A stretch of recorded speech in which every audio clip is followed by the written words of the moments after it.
Assalamualaikum warahmatullahi wabarakatuh.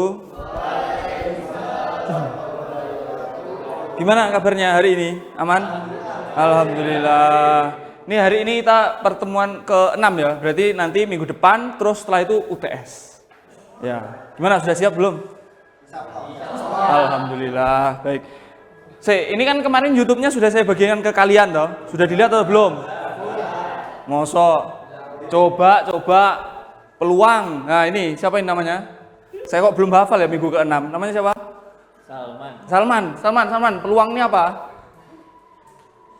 Astagfirullah. Sudah lihat belum? Sudah dilihat beneran atau belum tuh ini? Sudah, Pak, tapi lupa. Oh ya, wajar ya, karena manusia itu kan tempatnya ini ya, tempatnya lupa. Oke. Baik.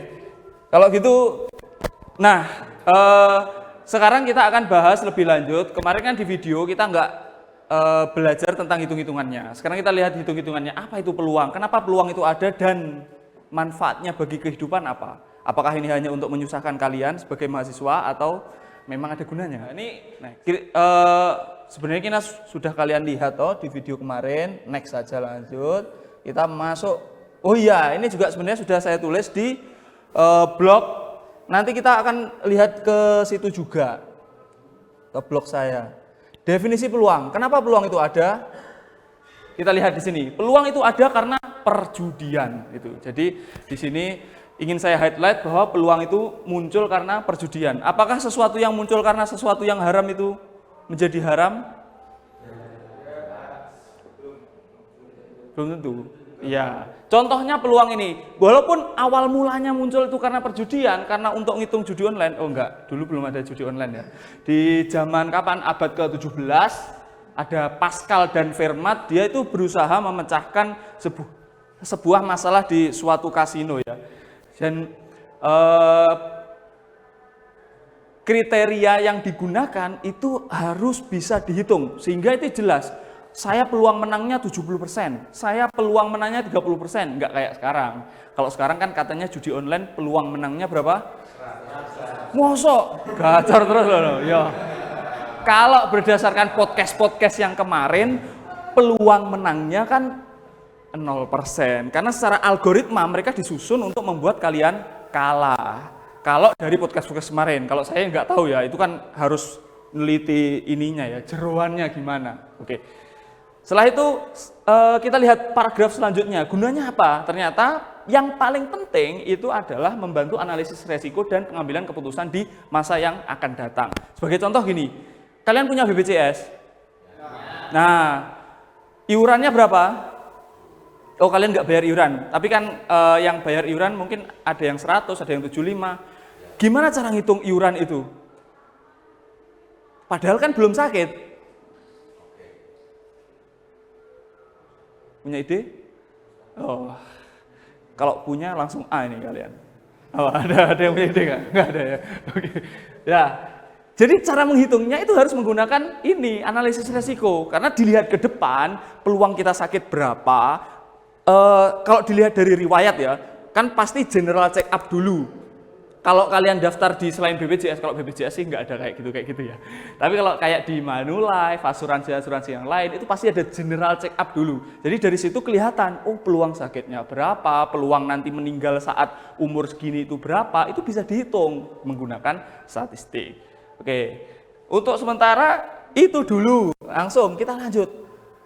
Secara konsep, di peluang ini ada eksperimen, hasil, sama peristiwa, di mana eksperimen itu prosesnya. Jadi ada misal kalau kalian SMA nggak sih? SMA ya? Atau MA, kan ada yang SMA, ada yang MA ya. Jadi eksperimen itu kayak percobaan pelemparan dadu, biasanya kan soalnya kayak gitu ya, ada yang dadu atau kartu remi, nah itu eksperimen. Hasil itu adalah yang muncul pada dadu, misal dadu munculnya 1, 2, 3 kayak gitu. Terus peristiwa itu adalah kumpulan dari hasil. Oke, sebagai contoh kayak gini, ini bisa coret-coret nggak? Bisa harusnya ya. Misal saya punya munculnya mata dadu ini 1 sama 2 atau peluang munculnya mata dadu 3. Nah, ini yang dinamakan sebagai peristiwa, kumpulan munculnya mata dadu pada pelemparan dadu. Lah kok sudah mulai menjurus ke dadu-dadu ini? Apakah mau ke situ? Kalau sekarang sudah nggak ada ya judi klotok itu ya. Kayak kalau saya tahu macam-macam judi, mencurigakan nih saya. Oke, pendekatan peluang ada 3 ya, ada klasik, empiris, sama subjektif. Subjektif ini kayak keyakinan saja bahwa dari kalian pernah nggak sih tahu weton ini itu akan sifatnya kayak gini gitu. Nah, itu arahnya ke subjektif. Jadi berdasarkan pengumpulan data yang sebelumnya, dikumpulkan datanya, yang weton seperti ini tuh kemungkinan besar akan mempunyai sifat yang seperti itu. Katanya gitu, tapi saya nggak tahu ya yang mengumpulkan ini siapa datanya. Kalau klasik ini kayak kita melemparkan dadu, empiris itu melemparkan yang lebih banyak. Misal ada berapa di sini 200 koin dilempar secara bersamaan, munculnya 110 gambar itu ada berapa? Oke. Terus ada 2 aturan peluang, ada aturan penjumlahan sama aturan perkalian.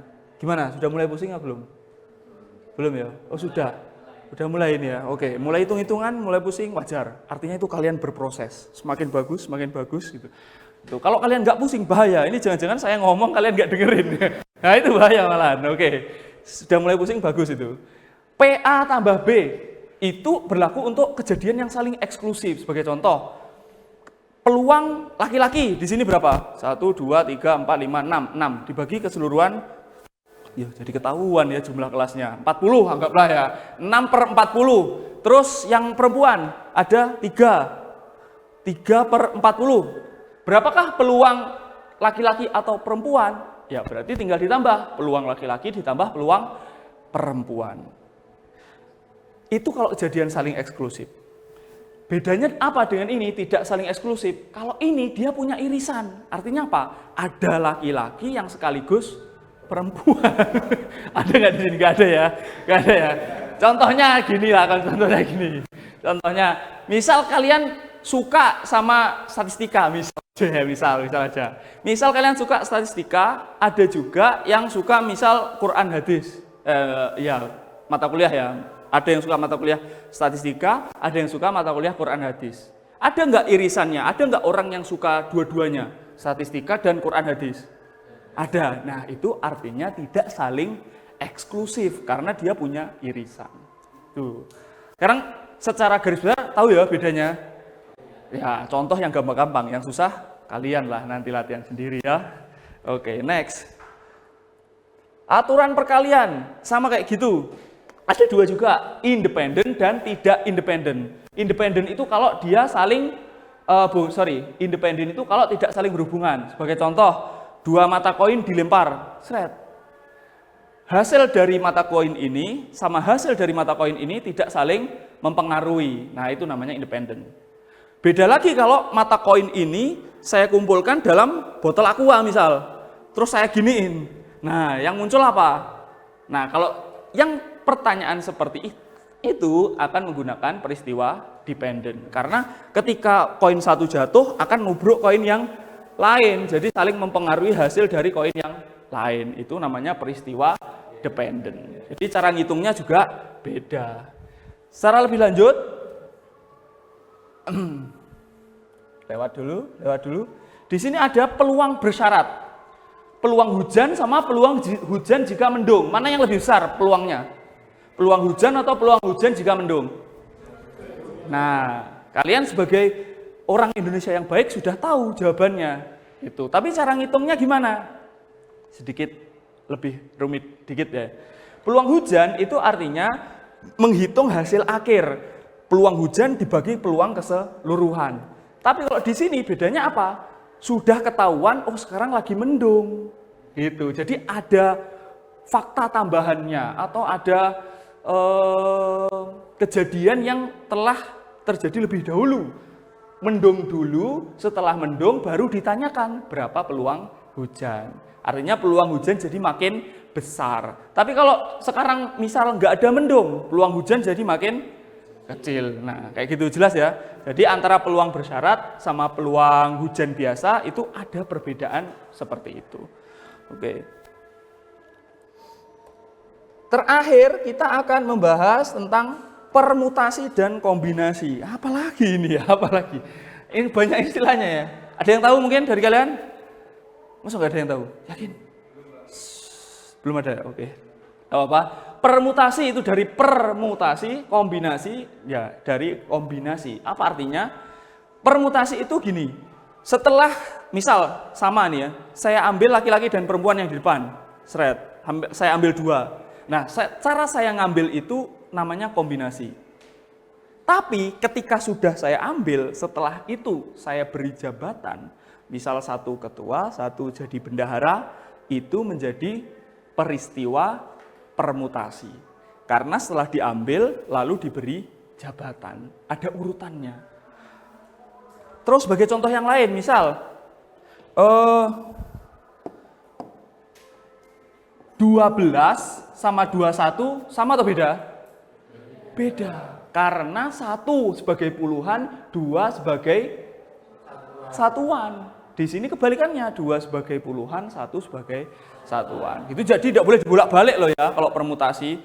Masa kita balik Prabowo wakil presiden, Gibran presiden. Kalau kayak gitu gimana? Kira-kira kepilih nggak pasangan itu kemarin?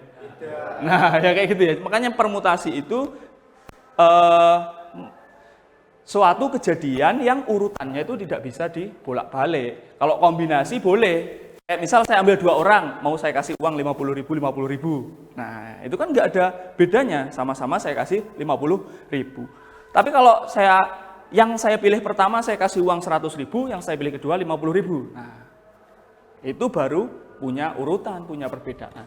Gitu. Itu permutasi dan kombinasi. Sekarang kita lihatlah yang sudah saya siapkan. Coba ini apa?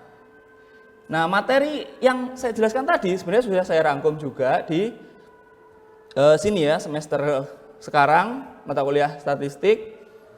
Coba kita lihat. Jangan-jangan setelah saya cuap-cuap kalian nggak ada yang inget.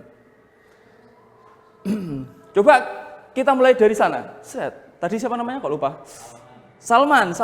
Nomor 1 Salman. Ayo dijawab. Mana yang bukan merupakan pendekatan peluang, klasik, empiris? Ayo yang mana?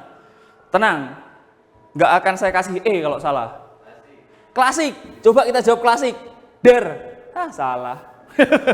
Karena merah, kalau bener biru. Lanjut sebelahnya. Siapa ini namanya? Juli. Oke, Juli. Yang mana jawabannya? Apa itu eksperimen?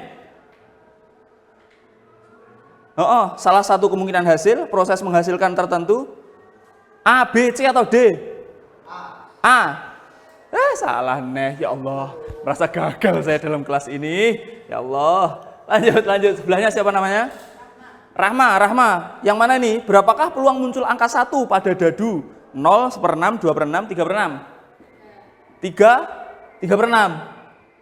Aduh, salah lagi nih ya Allah. Coba dari bawah. Sebelahnya Rahma siapa namanya?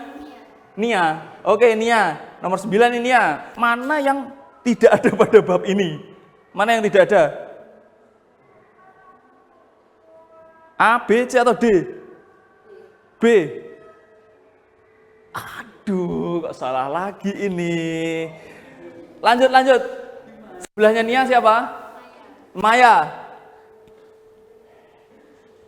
Kita buka nomor 8. Selamat, Anda beruntung. Oh, Maya dapat poin berarti. Karena sudah ada nih. Nah, bener warnanya biru. Iya, ya wes karena banyak yang salah akhirnya tugas. Silahkan kalian kerjakan ini ya nanti. Berapa soal nih? Sekalian ambil 2 soal saja yang menurut kalian paling gampang atau yang paling menantang. Terserah kalian. Pokoknya 2 soal dari 4 soal ini silahkan nanti dikerjakan di rumah. Gitu. Oke, sebelum saya akhiri mungkin ada pertanyaan dari kalian? Alhamdulillahirrahmanirrahim. Semuanya jelas walaupun jawabannya semua salah, ya Allah. Oke. Ya, silahkan dipelajari ya dan dikerjakan soal latihannya di rumah 2 soal aja.